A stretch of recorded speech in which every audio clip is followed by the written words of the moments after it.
तो reserved constituency के बाद हमारी अगली हेडिंग क्या आती है? अब हम लोग अगली हेडिंग की तरफ बढ़ते हैं। रिजर्व्ड कॉन्स्टिट्यूएंसी का तो हमने कॉन्सेप्ट समझ लिया। अब हम समझते हैं कि सपोज करो एक पर्सन को इलेक्शन में खड़ा होना है, तो उसको क्या क्या स्टेप्स फॉलो करने पड़ते हैं, क्या प्रोसीजर्स फॉलो करने पड़ते हैं इलेक्शन कॉन्टेस्ट करने के लिए। ओके, तो क्वेश्चन क्या बन जाएगा आपका? क्वेश्चन बन जाएगा आपका,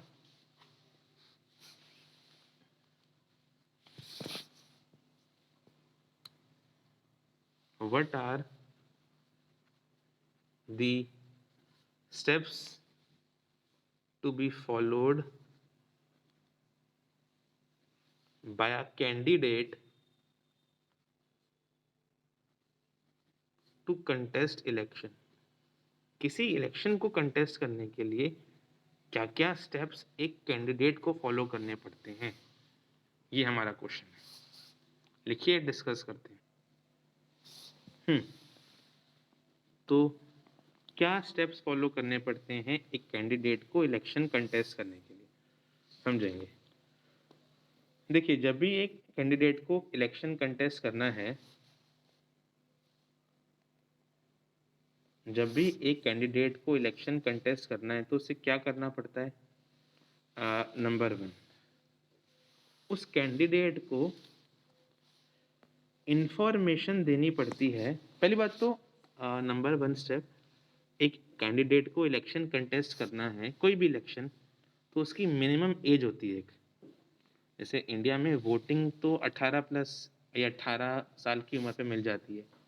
आप 18 के हुए, आपको वोटिंग का अधिकार है। इलेक्शन लड़ने के लिए कम से कम एज 25 है। तो पहला कंडीशन, पहला स्टेप जो फॉलो करना पड़ेगा ये क्या है कि मिनिमम एज जो है उस कैंडिडेट की 25 ईयर्स होनी चाहिए, तभी वो इलेक्शन कंटेस्ट कर सकता है। Number 1 point. Number 2 point, election लड़ना है तो क्या करना पड़ेगा? इलेक्शन लड़ने के लिए नंबर 2 पॉइंट है कि उस कैंडिडेट को नॉमिनेशन फॉर्म जाके फिल करना पड़ेगा कि मुझे यहाँ से इलेक्शन लड़ना है, तो उसका फॉर्म होता है वो फिल करना पड़ेगा इलेक्शन कमीशन के पास जो इलेक्शन करवाती है, और उसमें उसको अपनी डिटेल्स देनी पड़ेंगी। कैसी डिटेल्स? कि मेरी एजुकेशन क्या है, मेरे पास कितनी प्रॉपर्टी है, मेरी और मेरी फैमिली के पास कितनी प्रॉपर्टी है, या मैंने किससे कितना पैसा उधार ले रखा है, अपनी पूरी की पूरी एसेट और लायबिलिटी, कितना पैसा है, कितना कर्जा ले रखा है, वो सब बताना पड़े। ठीक है, तो उस फॉर्म में अपनी इनकम, अपना पूरा का पूरा एजुकेशन फिल करना पड़ेगा, कितना पैसा है, कितना लोन ले रखा है वो बताना पड़ेगा। इसके अलावा सीरियस क्रिमिनल केस, कितने क्रिमिनल केस चल रहे हैं उसके सामने, कितने क्रिमिनल केस उसके किसके उस पर लग रखे हैं, वो बताने पड़ेंगे कि कोई क्रिमिनल तो नहीं है वो। और आखिरी में उसको एक सिक्योरिटी मनी डिपॉजिट करना पड़ेगा इलेक्शन लड़ने के लिए।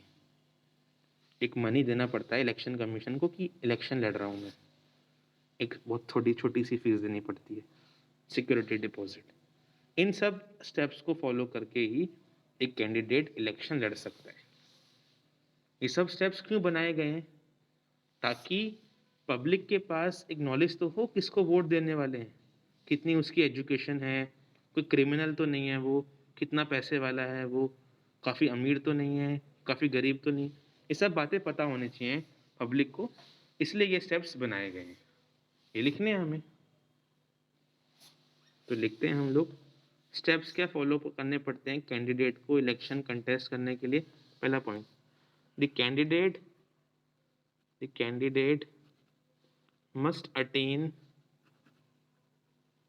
a minimum age of 25 years. 25 years की एज उस कैंडिडेट को अटेन करनी पड़ेगी। Number first point. Second, then the candidate needs to then the candidate needs to submit a nomination form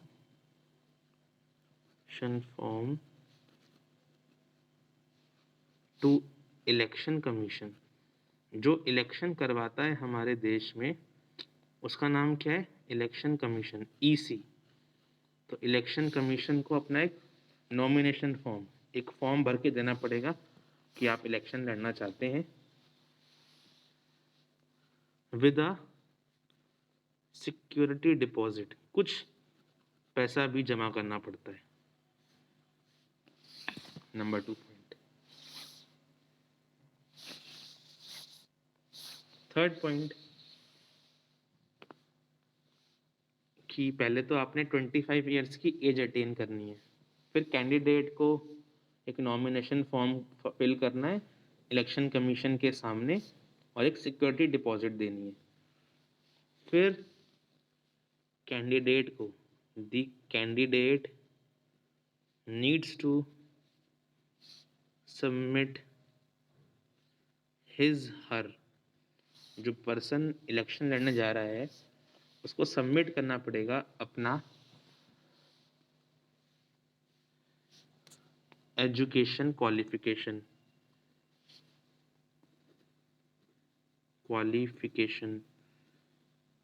comma serious criminal case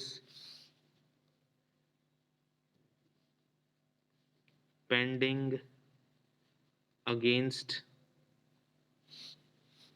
him her, उन पे कोई criminal case तो चल नहीं रहा कोर्ट में, and the details of his her property, loan taken etcetera. और कितनी प्रॉपर्टी है आपके पास, कोई लोन तो ले रखा नहीं है आपने, ये सब भी आपको बताना पड़ेगा। कॉपी कर लो जी, ये डिटेल्स एक कैंडिडेट को बतानी पड़ती हैं। तो हमारा अगला क्वेश्चन क्या है इसमें? हमारा अगला क्वेश्चन है what is election campaign. Election campaign किसे कहते हैं, समझते हैं उसको। हाँ जी, इलेक्शन कैंपेन का मतलब क्या होता है? इलेक्शन कैंपेन का मतलब होता है, देखिए इलेक्शन का पर्पस क्या होता है बेसिकली? इलेक्शन का पर्पस होता है कि लोगों को एक मौका मिले, लोगों को एक ऑप्शन मिले, किस पार्टी वो पसंद करते हैं उसे वो अपना गवर्नमेंट बनाए, किस रिप्रेजेंटेटिव को पसंद करते हैं वो उसको वो लोग अपना लीडर बनाए, या किस को गवर्नमेंट बनाना चाहते हैं वो उनको मौका मिले। इलेक्शन कैंपेन में यही होता है। इलेक्शन का पर्पस है कि लोगों को एक मौका देना, किस लीडर को, किस गवर्नमेंट को वो जिताना चाहते हैं। तो इसका मतलब ये निकल के आया कि इलेक्शन में एक ऐसा डिस्कशन होना चाहिए जहां पर एक लीडर लोगों को अपनी तरफ इन्फ्लुएंस कर सके। और इलेक्शन कैंपेन में ये होता है। दोबारा सुनो मैंने क्या बोला। मैंने बोला कि इलेक्शन में क्या होता है, इलेक्शन में लोग जो होते हैं जिसको पसंद करते हैं वो चाहते हैं कि उसको वो जिताएं, उसको अपना लीडर बनाएं, उसको अपनी गवर्नमेंट बनाएं। लोग जिसको पसंद करते हैं उसको वो जिताना चाहते हैं। तो एक डिस्कशन होता है इलेक्शन में जिसमें लीडर अपने लोगों से बात करता है, उन्हें अपनी तरफ अट्रैक्ट करता है ताकि लोग उसे वोट दें। ये इलेक्शन कैंपेन है। इलेक्शन कैंपेन बेसिकली क्या है? इलेक्शन कैंपेन में एक लीडर लोगों को, या एक कैंडिडेट बल्कि मैं कहूँगा, लोगों को क्या करता है, लोगों को इन्फ्लुएंस करने की कोशिश करता है कि लोग उसे पसंद करें और उसे वोट दें। इसे इलेक्शन कैंपेन बोलते हैं। इलेक्शन कैंपेन में क्या होता है, दोबारा सुन लो, एक लीडर, एक रिप्रेजेंटेटिव, एक नेता लोगों को अपनी तरफ इन्फ्लुएंस करता है ताकि लोग उसे वोट दें। ये इलेक्शन कैंपेन है। इलेक्शन कैंपेन कैसे होता है हमारे देश में? इलेक्शन कैंपेन होता है कुछ हमारे देश में ऐसे कि जब इलेक्शन कैंपेन होता है, जब एक फाइनल लिस्ट तैयार हो जाती है कि कौन कौन लोग इलेक्शन में लड़ने वाले हैं, और जब इलेक्शन असली दिन होता है उसके बीच में 14 डेज होते हैं। तो इन 14 डेज में इलेक्शन कैंपेन होता है। 2 हफ्ते तक चलता है इलेक्शन कैंपेन, जिसमें एक रिप्रेजेंटेटिव, एक नेता रैलीज करता है, इलेक्शन मीटिंग करता है, अपने वोटर्स को अपनी तरफ अट्रैक्ट करने की कोशिश करता है कि लोग उसे वोट दें। और जनरली इलेक्शन कैंपेन में एक ऐसा मुद्दा होता है, एक ऐसा इशू होता है, जनरली एक ही ऐसा मुद्दा होता है, बहुत सारे भी हो सकते हैं, बट जनरली एक ऐसा मुद्दा होता है जिसमें एक रिप्रेजेंटेटिव, एक नेता लोगों को अपनी तरफ अट्रैक्ट करता है और उनसे वोट मांगने की कोशिश करता है।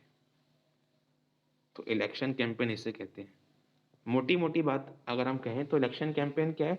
इलेक्शन कैंपेन एक तरह का डिस्कशन है। एक डिस्कशन होता है जहां पर एक नेता अपने लोगों को अपनी तरफ अट्रैक्ट करता है ताकि वो उसे वोट दें, उन्हें लुभाता है, जनरली कुछ ऐसे इश्यूज उठाकर।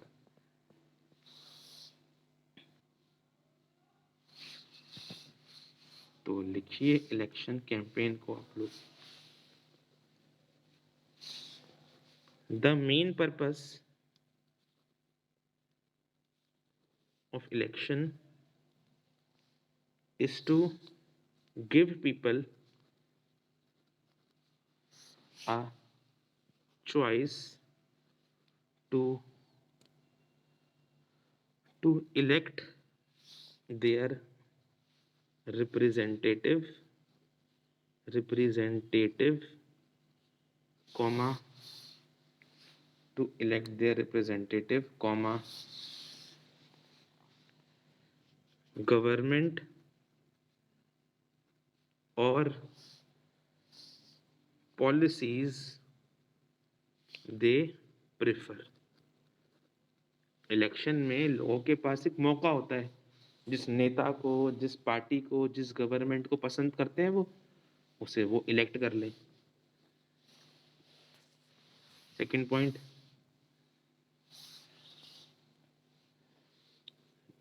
thus therefore thus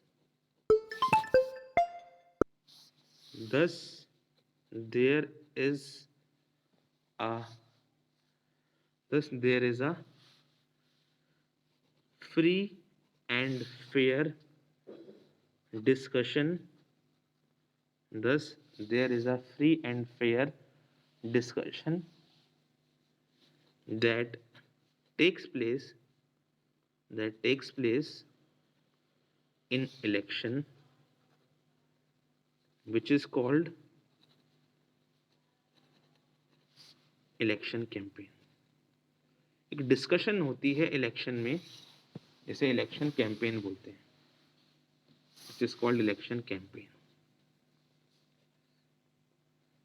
full stop. Third point,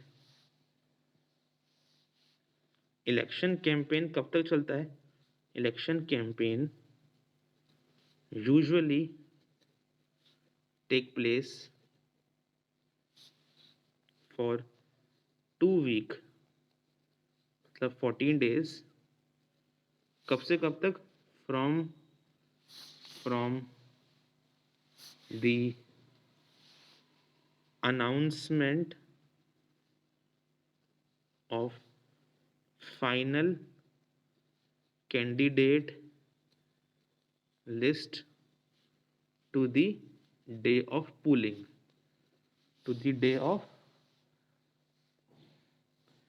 polling. Polling मतलब वोटिंग का दिन। जब फाइनल लिस्ट तैयार होती है कि कौन कौन लोग इलेक्शन लड़ेंगे, और फाइनल डे जब आता है इलेक्शन, तब तक 14 डेज तक इलेक्शन कैंपेन चलता है। और इलेक्शन कैंपेन में होता क्या है? इन इलेक्शन कैंपेन जो नेता होते हैं, दी कैंडिडेट्स हेल्ड करते हैं इलेक्शन मीटिंग्स, इलेक्शन मीटिंग करते हैं विद वोटर्स के साथ, ऑर्गेनाइज करते हैं वो लोग रैलीज वो लोग ऑर्गेनाइज करते हैं, और क्या करते हैं वो लोग, और लोगों को एक पर्टिकुलर इशू की तरफ अट्रैक्ट करके वोट लेते हैं, and attract voters to one big issue so that they vote them, ताकि वो लोग उन्हें वोट दे सकें। ये इलेक्शन कैंपेन है।